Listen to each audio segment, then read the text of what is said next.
नमस्कार दोस्तों। आज की वीडियो में आप सभी लोगों का स्वागत है।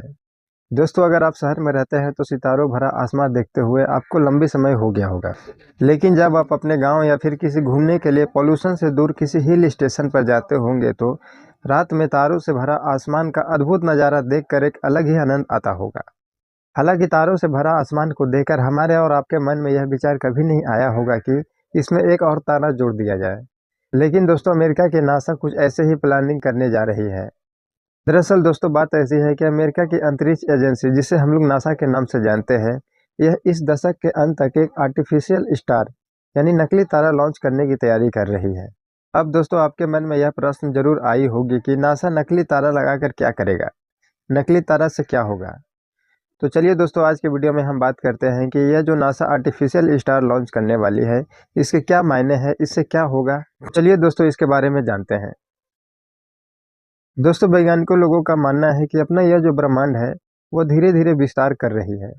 विस्तार करने का मतलब है कि यह फैल रही है।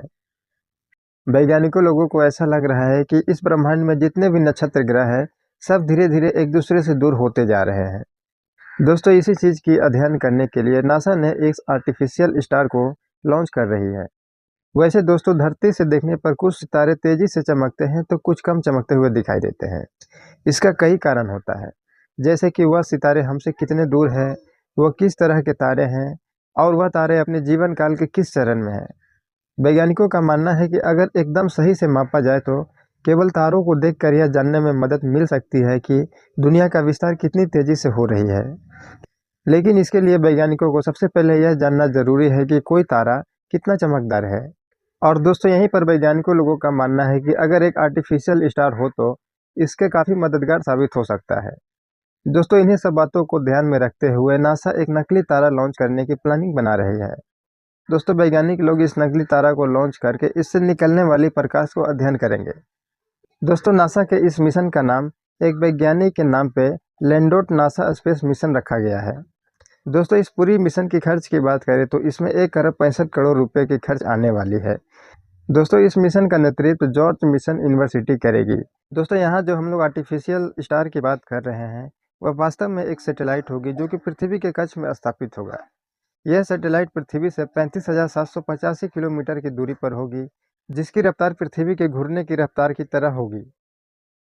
पृथ्वी की तरह रफ्तार इसलिए रखा जा रहा है कि ताकि यह हर समय अमेरिका के ऊपर ही रहे, ताकि उन लोगों का इसका अध्ययन करने में सुविधा हो। दोस्तों, इस मिशन के जरिए नासा साल 2029 में इस सैटेलाइट को लॉन्च करेगी, जो आर्टिफिशियल स्टार की तरह काम करेगा। दोस्तों, यह सैटेलाइट स्पेस से लेजर प्रकाश आकाश से पृथ्वी की ओर भेजेगा, जिसकी फोटोन निकलने की दर पहले से ही पता होगा। दोस्तों, इसके अलावा सैटेलाइट से अलग अलग तरह का प्रकाश, जिसको नियंत्रित तरीके से वहां से भेजा जाएगा, जिससे यहाँ के वैज्ञानिकों को मापन तरीकों को समझने और उन्हें बेहतर करने में मदद मिलेगी। दोस्तों, इस तरह से वैज्ञानिकों को हमारे असली तारों की चमक का सही अंदाजा हो सकेगा। इसके साथ ही साथ यह प्रयोग हमारे तारों की चमक के अध्ययन के तरीकों में भी बदलाव ला सकता है और साथ ही दूर के ग्रहों और उनकी चमक, तापमान इत्यादि की जानकारी हासिल करने में मदद साबित करेगा। ऐसा कहा जा रहा है कि खगोलीय मापन में यह क्रांतिकारी बदलाव ला सकता है। दोस्तों, इस अभियान के जरिए वैज्ञानिक तारों का विकास, ग्रह ग्रहों में जीवन की संभावना, डार्क ऊर्जा संबंधित कैलकुलेशन इत्यादि पता कर सकेंगे या उसकी जानकारी को और बेहतर कर सकेंगे। इसके अलावा सबसे प्रमुख ब्रह्मांड के विस्तार को लेकर कई सवाल जवाब भी मिल सकेंगे। दोस्तों, इस प्रयोग से जाहिर है कि इसे ब्रह्मांड के विस्तार को लेकर कई सवालों के जवाब भी मिल सकेंगे और शायद यह भी पता चल सकेगा कि क्या इस विस्तार में डार्क ऊर्जा का भी कोई भूमिका है या नहीं। तो दोस्तों, आज की वीडियो में बस इतना ही। फिर मिलते हैं किसी अगली वीडियो के साथ। तब तक के लिए नमस्कार।